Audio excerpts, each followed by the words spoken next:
50 ሴቶች 60 ሴቶች በቲክቶክ ላይ ዘውጁና ስላለ አይኒ ብላቸው ያለ ሰው አለ። ምን አረጉ? እዚህ በፊት ሰላማዊ ሰልፍ እህቶች እኮ ወጥተዋል። እኛም መውለድ እንፈልጋለን፣ እኛም ትዳር እንፈልጋለን። ስለዚህ መንግስት መፍትሄ ያርግልናል። ስለዚህ እህቶቻችን ጋር ያለው ትልቁ ክፍተት አሁን ባለንበት በኢትዮጵያ ኑሮ በጣም ሚሊዮነር ባለሀብት መሆን የሚቻልበት አይደለም። አላህ መርጦት በሆነ ነገር ካልከተተው በስተቀር በአሁን ሰዓት ባለንበት ሲስተሙ በጣም በተጠናከረበት እንደፈለኩ ብር ቆጥራለሁ የምንልበት ሰዓት አይደለም። በምን መልኩ ሊሳካ ይችላል?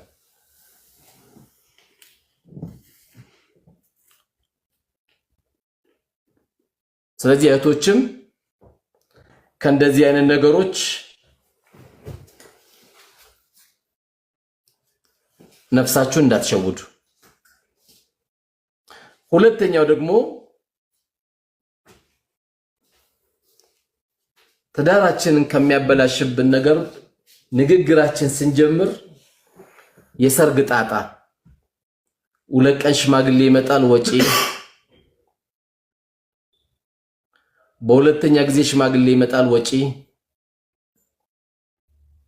የሰርግ ወጪ፣ የመልስ ወጪ፣ የቅልቅል ወጪ፣ የእንትን ወጪ የሚል ነገር ይመጣል።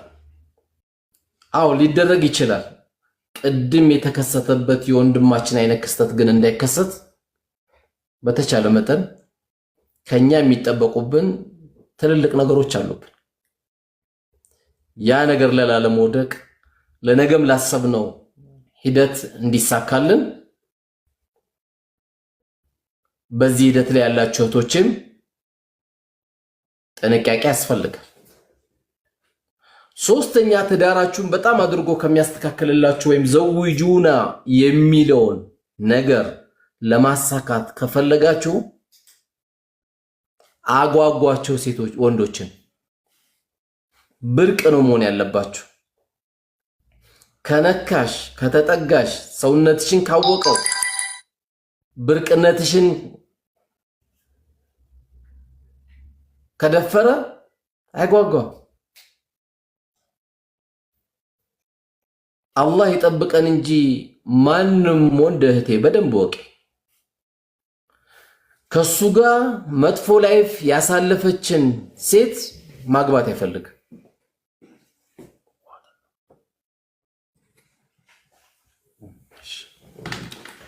ሻይ ካርገ ይገባል ገብቼ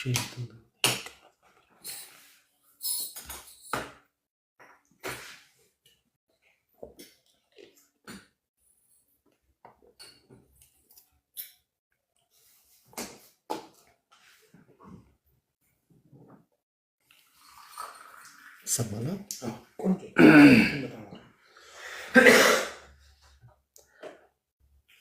በአብዛኛው ወንድሞች ጋር ያሳለፏትን ሴት አይፈልጓት። በጣም በሚያሳዝን ሁኔታ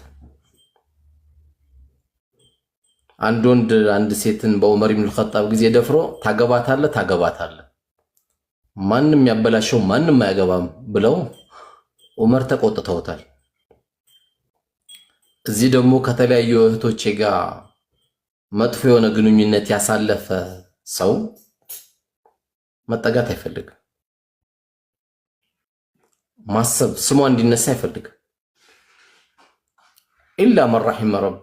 ድንገት አንዳንዱ ተውበት አድርጋለች፣ ተውበት አድርጌያለሁ፣ አላህ ይቅር ይበለን ያሳለፍናቸው ትላንትና ብለው ተጸጽተው ወደዛ ካልገቡ በስተቀር በአብዛኛው እዚህ ውስጥ አይገቡ።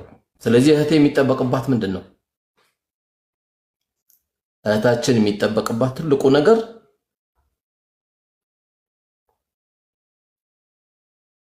ራሷን ለቀረባት ለሚፈልጋት ወንድ ብርቅ መሆን አለባት። ካላየሽ ቢያይሽ ችግር የለውም።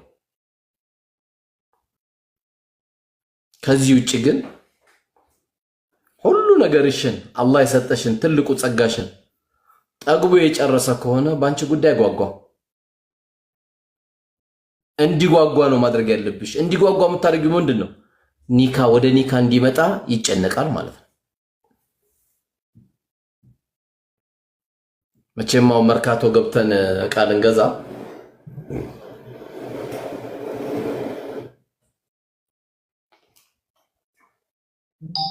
መቶ ብር የነበረው ካልሲ 20 ብር ቢለን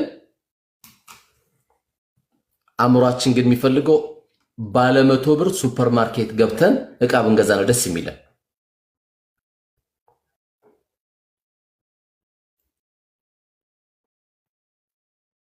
ራስሽን ጠብቀሽ የምትሄጂ ከሆነ ስታናግሪው ራስሽን የምትጠብቂ ከሆነ ጉጉቱ እየጨመረ እንጂ የሚሄደው እየቀነሰ ያመጣል። ማግባቱማ እኔን አይቀርም ወላሂ እኮ ብሎኛል፣ ቃሉን እኮ ይጠብቅልኛል፣ ምንም ችግር የለውም ጓደኛዬ ነው ባልን ቁጥር ግን ትልቅ የምናጣቸው ምን ከስራቸው ኪሳራዎች አሉ። ስለዚህ ሴቶች ካላቸው ትልቁ ነገር ቶሎ የመሸነፍ ባህሪ አላችሁ። ቶሎ ያገባኛል ነው የምትሉት። ማግባቱ ጥሩ ነው፣ ማሰቡ ጥሩ ነው። ነገር ግን ጉጉት እንዲኖረው ማድረግ ያስፈልጋል። ጉጉት እንዲኖረው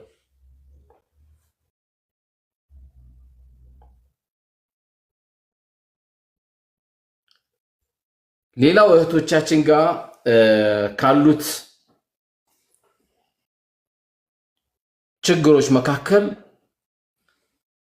ያገቡ ሴት እህቶቻችን ላላገቡ እህቶቻችን ምክንያት አለመሆን ነው። ምክንያቱም ይህ ስራ ለአላህ ብለው የሚንቀሳቀሱ ደላሎች ያስፈልጋሉ። እህቱን ከወንድሟ ጋር የምታገናኝ ወንድሟን ከሆነች እህት ጋር የምታገናኝ ሰዎች ያስፈልጋሉ።